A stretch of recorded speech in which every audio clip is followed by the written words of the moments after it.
Thank you. Today, I would like to discuss our book, Philosophizing Brecht, Critical Readings on Art, Consciousness, Social Theory, and Performance. In March of 1940, Bertolt Brecht wrote in his journal that he was, quote, considering a little epic work, The Fears of Herr Kröner, end quote. And he jotted down a few ideas that would ultimately take the form of his collection of parables and aphorisms, Stories of Mr. Kröner. This entry provides a candid glimpse at the preoccupations he was struggling with at the time. Kröner, according to Brecht, is afraid that the earth may become uninhabitable if two great crimes or two great virtues become necessary before a man can make enough to live on. Thus, Herr Kröner flees from country to country, since too much is asked of him everywhere, be it self-sacrifice or bravery or cleverness or desire for freedom or thirst for justice or cruelty or deceit, etc. All these lands are uninhabitable.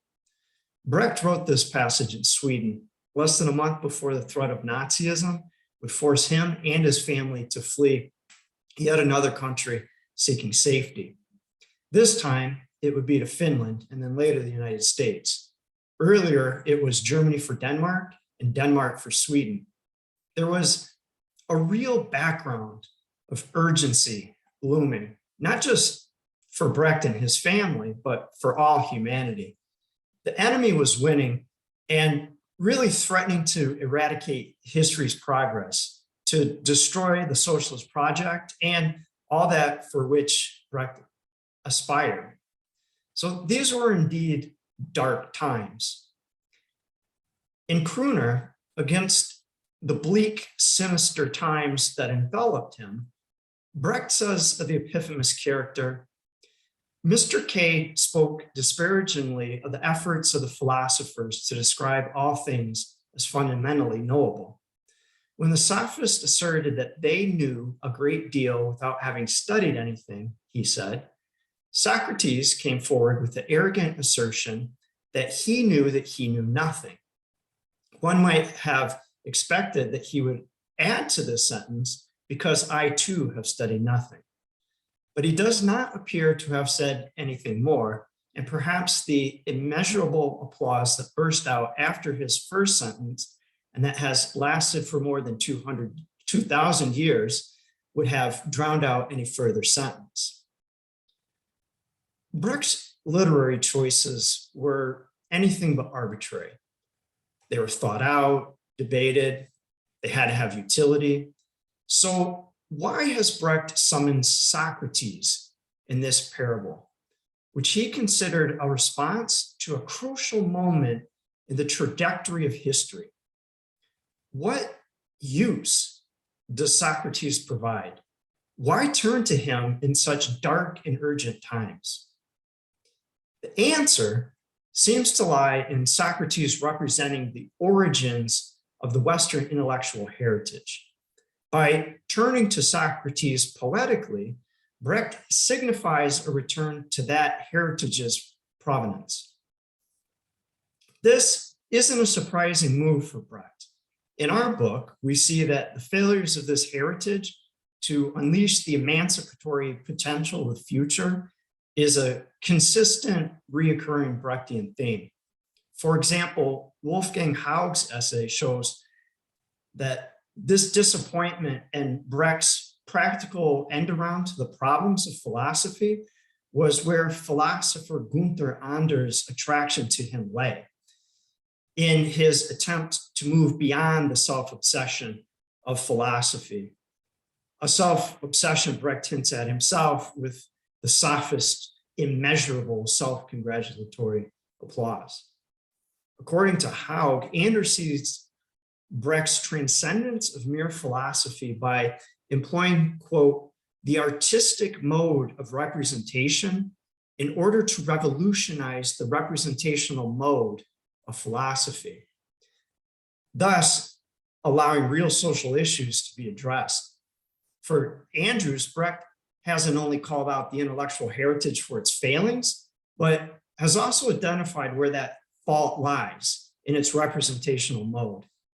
This isn't unlike how Philip Blon frames the issue in our book, arguing that at the core of Brecht's critique of intellectuals is their neglect of the, quote, actively transformative dimensions of thinking, end quote. Contrary to this was Brecht's actively transformative approach to philosophy, his art, precisely the representational mode which attracted Anders to Brecht. However, Brecht wouldn't have to return to the roots of the intellectual heritage just to point out his failures. In his mind, as Glahn illustrates, he was surrounded by figures who could sufficiently represent this. If this was all he wanted to do, he could have written a parable about Adorno or Lukács. This leads us to believe that there must be something more to Brecht's reversion to Socrates.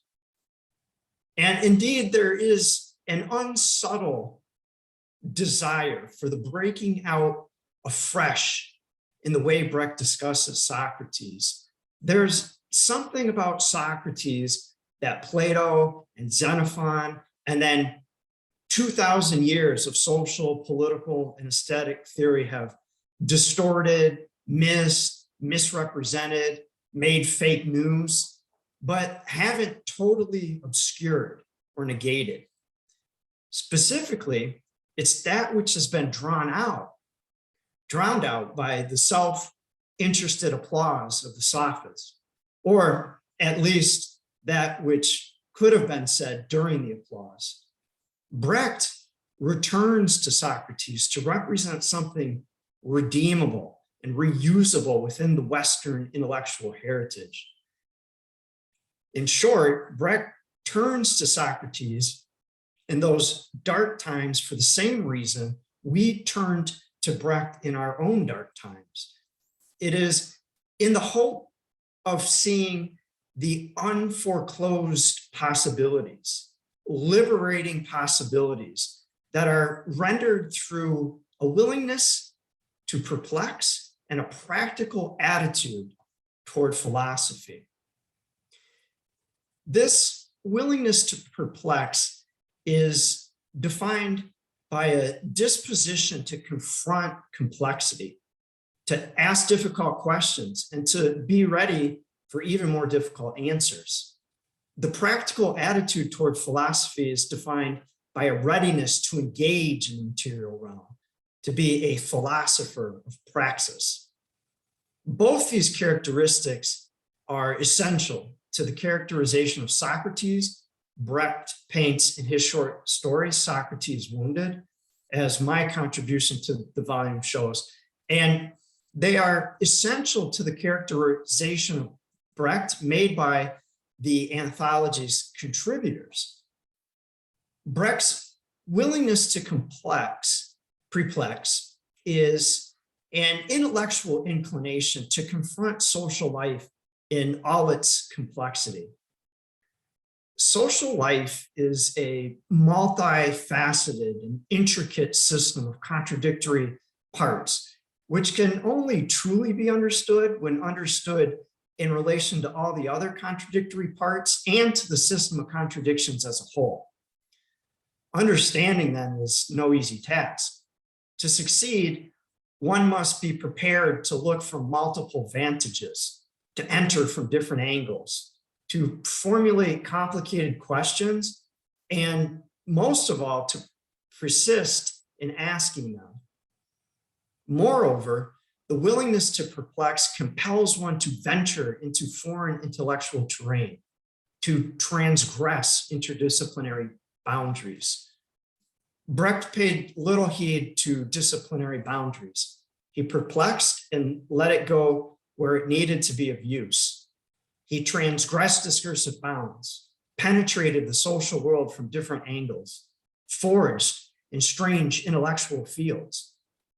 Because of this attitude and the prolific and diverse forms his perplexing took, he can be placed sensibly in dialogue with a wide variety of discourses, which allow the social world to be more fully revealed.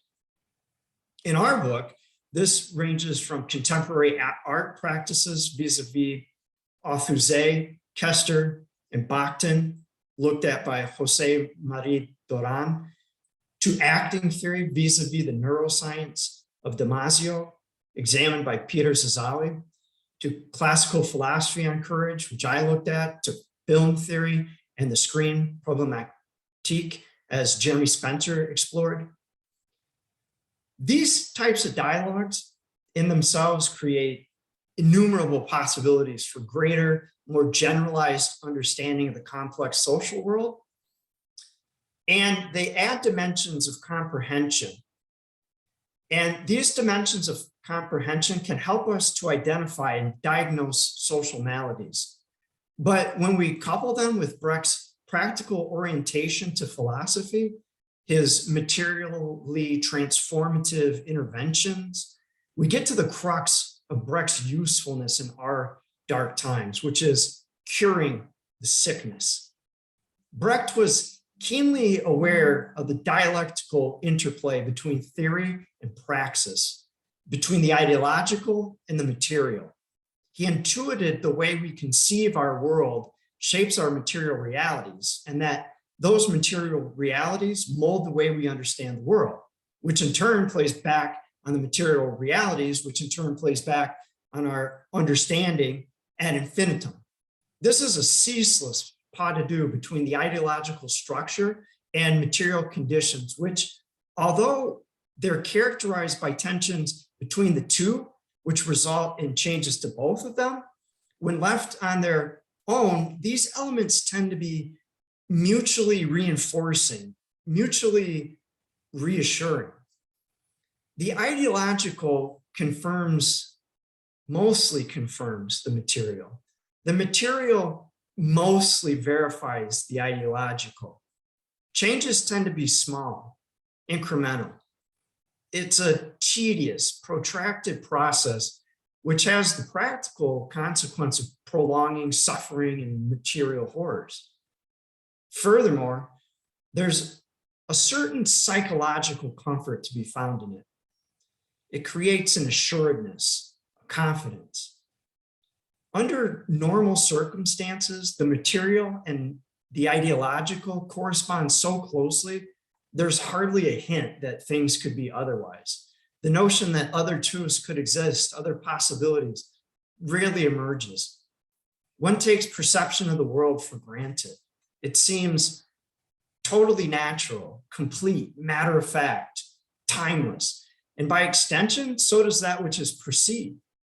In this way, the ephemeral, the historicized, for example, particular forms of exploitation, suffering, human misery, they take on the appearance of being natural, eternal, matter of fact. They're just simply taken for granted. Brecht's solution to this, as Glan succinctly put it in his essay in the volume, is to be, quote, in critical analytic engagement with the apparatuses that produce knowledge and experience in order to change them both the apparatuses and the knowledge and experience, end quote. So his solution is to intervene in the material world through artistic representations so that the material world is no longer allowed to comfortably, reassuringly correspond to the ideological and vice versa. It's to disrupt the accustomed material world of producing unaccustomed representations of it, which when internalized into the ideological framework of those who see them are cognitively unsettling. In this anthology, Kevin Amadon has taken Brecht's insight on representing the world and turned it into a practical goal for the performer, to not allow the performing body to work against the exposition of gestic elements by becoming, quote, falsely particular, end quote, or, quote, a fetishizable object, end quote. And for Peter Zazali, the insight leads to conclusions about the type of conscious self-awareness an actor needs to produce representations which can disrupt. Practical applications like these can help undo the natural, complete, matter-of-fact, timeless, taken for granted comfort one has with their perceptions, forcing them to see things differently, to see there's another way. Taken together, Brecht's willingness to perplex and practical attitude toward philosophy form an experimental attitude. Ultimately, Brecht was result-oriented, and therefore he was willing to try different things, to be innovative, to reinvent, to put things to the empirical test, to discover what works and what doesn't. There was always a tentativeness to Brecht's material interventions, an open, never final characteristic. In some, Brecht's representations of the material world were designed to undermine hegemonic ideology and produce cognitive uncertainty, which would force people to conclude that humans are largely responsible for the construction of their ideological and material reality, and that they are therefore not bound to how things are presently. Alternatives are possible. Now, this argument doesn't make Brecht an important Marxist thinker. It's not unique. But Brecht didn't just make this argument. He developed novel approaches to go about changing the reality. This is why he is a significant figure. He represents a materially transformative impulse, which is exactly why he needs to be philosophized. And by that, I mean put in dialogue with other thinkers. This has a dual purpose. It opens Brecht up to new dimensions of social understanding, and it opens up a transformative potential in other thinkers. In that journal entry I just read, Brecht raises the idea that dark times call for extraordinary virtues. This is actually a reoccurring idea in Brecht's thought. In Meaty, for example, he says, quote, as a general rule, every country that needs to be specially moral is badly administered, end quote. Or rendered more poetically, quote, the weaker the farmer's brain, the stronger must be the muscles of his ox, end quote.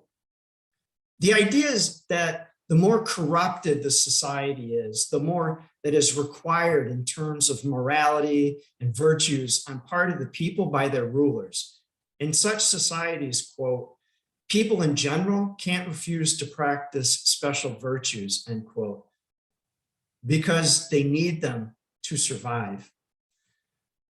One only needs to consider the special virtues that are called for today to see that we too are in dark times.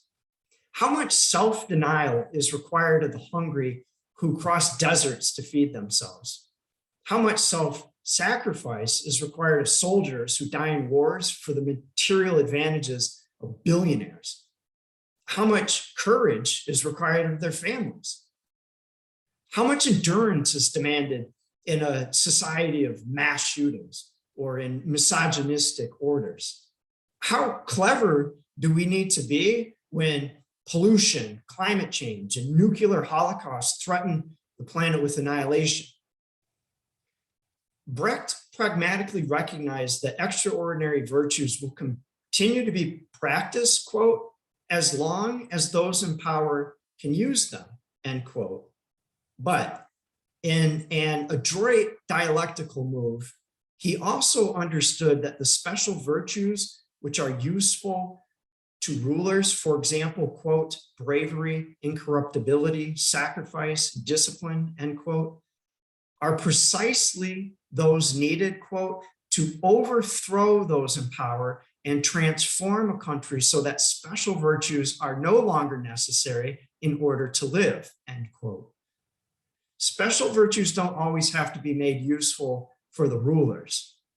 They can be put to work against them. Varus required great courage of Arminius, but great courage was also what was required to deal a coup de main that helped collapse a 1,000-year order. The willingness to perplex, praxis-minded thinking, and an experimental attitude are virtues that the ruling class certainly can use. They can use them to make their war machines more destructive, or to shape a more controllable, compliant, complacent populace, or to extract more value from workers. Nevertheless, the willingness to perplex, praxis-minded thinking, and an experimental attitude are virtues which can be used to undermine the ruling order. They are virtues which can break open new possibilities. In short, they're virtues which make alternatives possible. The hope of our book. This is why we philosophize Brecht in our dark times. Thank you.